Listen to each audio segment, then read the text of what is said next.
Quantum computing is straight out of the pit of hell. The attitude of wanting to foster connectivity of all sentient beings is quite important. If we can get that attitude into our super AIs, we're going to be a lot better off. Because quantum computing is causing AI, and AI means that it's going to surpass humanity, and that means that humanity is going to have to transmute into transhumanism and posthumanism. It basically means it's the end of humanity, and humanity is God's creation. So therefore, if something then changes God's creation, it's therefore bad, the end of humanity, and that is the apocalypse. So that's why AI, there is an argument to see why AI is bad. By their own admissions, they communicate with parallel dimensions. With the 2000 qubit computer, they are communicating, by their own statements, to over 2,000 of parallel dimensions. They're not parallel dimensions, those are entities. Those are spirits. This is interdimensional communication. How can I say that and say it succinctly? Geomancy. Anthony Patch is a conservative Christian. He's the only person that I know that's actually talking about AI, artificial intelligence, and quantum mechanics, and linking spirituality, mysticism, and the occult all together in one. The scientists won't talk about the spirituality, and the spiritual people, they don't have enough understanding of the science to talk about it. But you have to understand that spirituality, occult, entities, supernatural behavior is something that's part and parcel of everyday life. You have the Muslims that got the jinn, you've got the Buddhists and the Hindus that have got their interdimensional entities, you have the Christians which have got their angels, demons, and ghosts, and Jesus and the Holy Spirit, which are also which are psychopomps, or the Holy Spirit is a psychopomp, as well as Jesus is a psychopomp. So we're all aware that these things happen, but nobody wants to talk about them. Scientists generally believe that consciousness comes from the brain. The brain is some sort of computer. There is no soul inside, and the brain is composed of various different types of algorithms. And those algorithms, if we have a computer which is good enough and clever enough to understand them, like AI, which works on quantum mechanics, we could then reproduce the brain. If you can reproduce the brain, and consciousness comes from the brain, you can therefore reproduce consciousness. If you can do that, then you can upload the brain to an AI network through 5G, and that is going to be called the grid. It's a sub-reality, it's another dimension, it's a cybernetic dimension. This could be interpreted as nihilistic because they don't believe in the soul as such. If you believe you have the spirit and you have the soul, and these two get very confused, they get interlinked because our language in English doesn't really deal with metaphysics. If you want a language that deals with metaphysics, go and speak Hindi. Our language deals with commerce and business. So the language of English doesn't really separate these two, and there's a lot of problems in differentiations between them. If you wanted to have a very basic idea, the soul could be the part of God, and then the soul is the interface between God and this reality, and that is our personality, if you like, at a very basic level. The spirit, according to science, doesn't exist, or the spirit and the soul are the same thing. But that spirit soul has nothing to do with God. It's just the interface between us and reality. And if you can hack that and copy it, you can then upload that to a computer, which means you have immortality. For some people thinking that the soul or spirit, some sort of piece of divinity from God, does not exist, that could be seen as nihilism.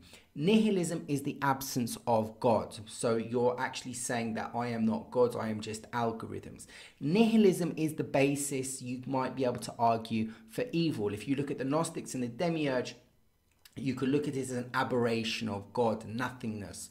And nihilism is the foundation for Satanism, and Satanism includes such things like paedophilia, ritual child abuse, and sacrifice. Satanism has had its roots throughout history, and it morphs into different cult practices. And the modern cult practice that we know of is given its manifestation through Christianity, because Christianity has conceived of this entity called Satan or the devil, and that is then labeled as the facade or the face or the mask of nihilism.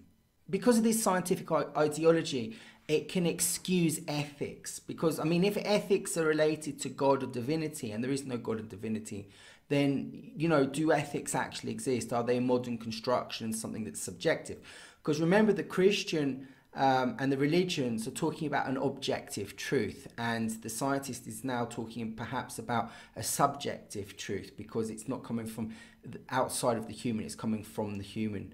It's an anthropomorphic ideology, and if you compare anthropos to theos, then the anthropos is subjective and the God is going to be objective, and that would bring in your a priori and your a priori arguments of subjective and objective truths designed by Kant. This way of thinking might be a little bit dangerous, because if you do not believe in supernatural entities, then you wouldn't believe that there is a war going on between good and bad, which is what a Christian ideology thinks of. And there are other ideologies outside of the Christian Abrahamic religions that also think that there is some sort of war going on, some sort of astral war. Now, if you don't believe that the enemy actually exists, if the enemy is invisible and it attacks you, then you're going to think that perhaps that attacking might be your own thoughts, because if an enemy, an interdimensional entity, doesn't work physically, it works mentally, and it changes your mentality and it changes your psychology and it implants thoughts into your head, then those thoughts you are going to think are your thoughts, when actually they're an external type of thoughts. And that's how an interdimensional attack might work, and that's actually given to things such as vice and anger and stealing, that these behaviors are not actually human behaviors. These are actually external, extraterrestrial or interdimensional behaviors, and humanity has a job to solidify his humanity by defending and pushing away these outside ideologies, which are there to try to turn him or to make him sin. Now, quantum computers don't work in this dimension, they work in other dimensions. They might work up to, I think it's 250 or 2,500, or quite a large amount of dimensions. And what they do is they go into those dimensions at a nuclear level and at an atomic level, and they pick up information from those different realities. That information is called resource or resources. So the head of D-Wave, he came up with this word resource, that these machines collect resources. Now, if you have a machine that goes into another dimension, that machine becomes a psychopomp, because it allows itself to communicate with that dimension and this dimension. It's a bridge, a pontifex. Pontifex is a priest. Priest, pontifex, bridge. Psychopomp, something that can go from one world to another. So now we're seeing that we're developing tools or machinery through technology that can actually start taking the place of priests or shamans. When you bring an entity from another dimension into this dimension, for instance, a priest in a Catholic mass, he's invoking the Holy Spirit to create transubstantiation. Transubstantiation is a metaphysical change where you change bread into Jesus and wine into blood. Now, if a priest can make a metaphysical change, then if a priest can make a metaphysical change by invoking the Holy Spirit, then if we as humans build machines, quantum machines, that can go into different realities, open portals like the priest, and bring through resources, which is information. Information is energy. Then what else are we bringing through at the same time? Because the priest, as he opens up portals for the Holy Spirit to enter, to make transubstantiation possible, the Holy Spirit is making energetical changes, because everything's to do with energy, everything's to do with atoms. So on a physical and a metaphysical level, change would occur by energetical changes. Information, energy is information. So what the computer is doing, what the priest is doing, is essentially the same thing. But take this for an example. If you were to go into another dimension, and then you were in that dimension, you were, let's say, go into a prison. And in that prison, you open a door and you collect a bit of information off a prisoner's desk and you bring it back to your own dimension. Whilst you go into the prison and open the door, to collect that information, you might actually allow the prisoner to escape from the prison and perhaps to follow you. And this is what Anthony Patch is saying. He's saying that we have to be careful about the spiritual, metaphysical, and occult implications of creating machines that can go into parallel universes, which are what the makers have said. For instance, the CEO of D-Wave. D-Wave is the company which is a company in Canada which has created these interdimensional machines, and they're actually talking about parallel universes, how they're going into different realities and bringing things back. So no one else is talking about this. The scientists don't want to talk about it because they don't want to be rebuked by their own peers and made to look stupid. And the scientists and the religious people don't talk about it because the religious people don't want to scare the people, and they don't have the acumen really to talk about occult or metaphysics. And the people don't really want to hear about it because they get scared, and the priest doesn't want to lose the people at mass. So you get, and the other people don't believe in what's going on is happening. So you get a void of people having this discussion.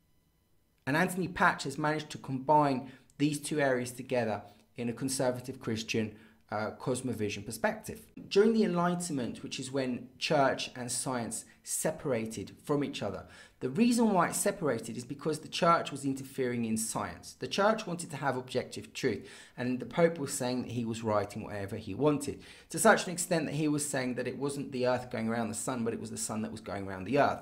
And all the scientists were sort of crossing their fingers and saying, well, what do we do? Because if we actually tell the truth, then we can get killed. So truth was being suppressed, and the Catholic Church was saying that it was the truth, but it was giving out a false truth. So what happened is that you had a separation. Science basically said we no longer want to be attached to religion, which was extremely upsetting. Religion is the vehicle which holds spirituality. Spirituality and science were always linked, and that was called mysticism.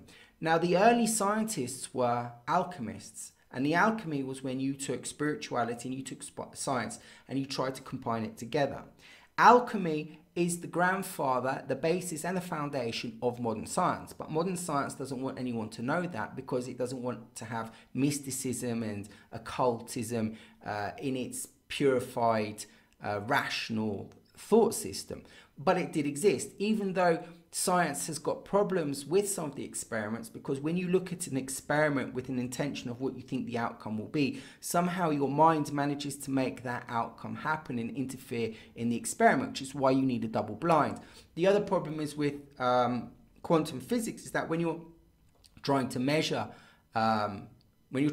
waves or particles, when you measure light behaves like a wave and a particle at the same time.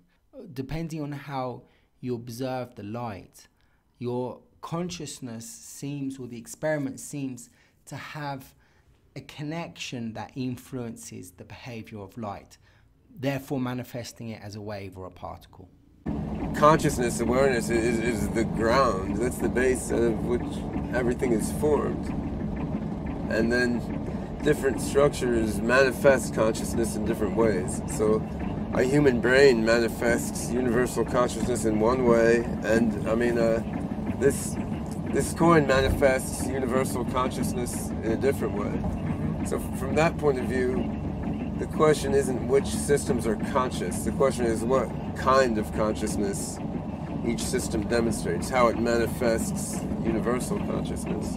Our minds, which are conscious, are having an effect on reality. And because science can't explain that, it doesn't want to talk about it. Isaac Newton wasn't a scientist. Isaac Newton was an occultist. 2/3 or a third of his library were on occult books, not science. He did science as a day job. After the Enlightenment, a lot of scientists still remained mystics. They never wanted to separate mysticism and science. But as we went through our rational humanistic phase, the scientists started to disassociate themselves with mysticism. And so you end up with the nihilistic scientist.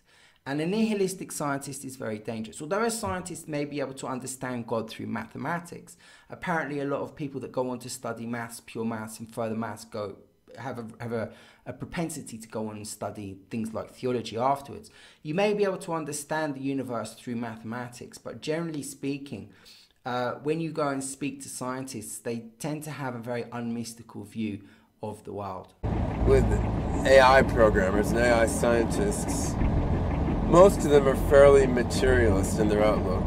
Most of them feel strongly that human consciousness comes about as a consequence of certain complex structures in the human brain. The scientist, instead of playing alchemist, is now playing quantum mechanic, which is just basically the same thing. I mean, an alchemist is somebody that deals with opening up other worlds to get information, and the quantum mechanic is opening up different parallel universes to get resources that come through. So the priest, the alchemist, and the quantum mechanic, they're all the same thing with different names. Instead of using prayer, use a computer system. If we live in a matrix and the other dimensions like heaven are matrices as well, then they have to depend on a science. And if the science is thought-based science, or thought-based technology, so you think something and then that can appear because those are the rules of the matrix which have been designed by the architects, then what you could be saying is through prayer, your ability to access that technology is how the scientist priest works. Whereas in this dimension, the scientist is using his understanding of science to open up portals and manage the artificial intelligence here. The information that you get through quantum mechanics from different worlds is the same type of information, you might say, which is coming from the use of occult or prayer from other worlds. The difference, the Christian perspective is that the only information that you can get has to come through Christianity, and anything outside of Christianity is wrong. However, if you look at Buddhism and Hinduism, the meditational practices also hope to transcend the material world to accept information and insight into your own consciousness to make you a better person. So with Anthony Patch is a conservative Christian, and that's his cosmovision. But through his understanding of Christianity and his ability to read the Bible and science, he's coming up with some amazing ideas. The conservative Christian believes the activity of getting information from other worlds is bad, except if it comes through God or Jesus. The shaman believes that getting information coming from the other worlds is good if you manage to use that for healing wisdom and you manage to apply that to help humanity. The scientist doesn't believe you can get information from a supernatural world, and because he's not really believing in God, therefore he's indifferent, and therefore he's nihilistic, and that he's the most dangerous one of them all. So in a very strange way, the computer is now becoming a witch, a medium, even a clairvoyant, because it's managing to make predictions about the future. And what the ironic thing is the computer with quantum mechanics is probably going to be able to make much better and accurate forecasts of the future than a witch or a medium or a clairvoyant. Now, this is called geomancy, and although it's okay to occult practitioners and other Eastern religions, it's not okay for Abrahamic religions. If getting information from other worlds is against a god, it's forbidden knowledge, we need to look actually what forbidden knowledge actually is. There are different ways that you could have a look at forbidden knowledge. If you get the knowledge to use as something which is bad, to do something which is bad, or it could be knowledge which humans are not ready for, or it could be knowledge which is gotten through ill intentions. Now, if forbidden knowledge is something which is gotten through ill intentions, then the knowledge that we're getting from these parallel universes in quantum mechanics is just that. Because AI and data, information and processing. So what we're doing is that we're getting knowledge from using an interdimensional source. And I don't know what the spiritual implication of that actually is. And I don't know what the pollution, the quantum pollution is, because quantum pollution is something else that you need to have a look at. There is a quantum pollution website, and it says Google is already producing quantum pollution every time it runs its quantum algorithms for NSA on the D-Wave quantum computer. The CEO of D-Wave was the one that talked about the information coming from parallel universes is called resource. It then says irreparable damage is being done to the is done to 2 to the 510 parallel universes. So that's an incredible amount of universes that are being accessed. If our intention is to do bad things, then how we get the information is sullied. If our intention is to do good things, then perhaps that information is not sullied. And then the pollution that we're causing in other universes that has a spiritual or energetical link, because consciousness and actions are all interrelated and linked. So if you're going to start dealing with parallel universes and you're going to start putting your consciousness into those parallel universes by the search of data, and that data is coming from vices and things that aren't good, which are negative, and that negativity, according to the law of attraction, is going to attract other negative energies. And those portals which you're opening may or may not be able to bring interdimensional entities into this dimension. You're heading for a problem, a very large problem. And so if the metaphysics is correct, then there are no metaphysicians which are talking about these metaphysical, spiritual, and energetical problems which are happening. So if AI is something to do with the mark of the beast, then one of the problems that it might be doing is inviting negative energies from different dimensions into our dimension and opening up portals which you shouldn't be doing. However, whether or not you can do that in a benevolent way is a completely different question. And that's something which is outside of the conservative Christian cosmovision.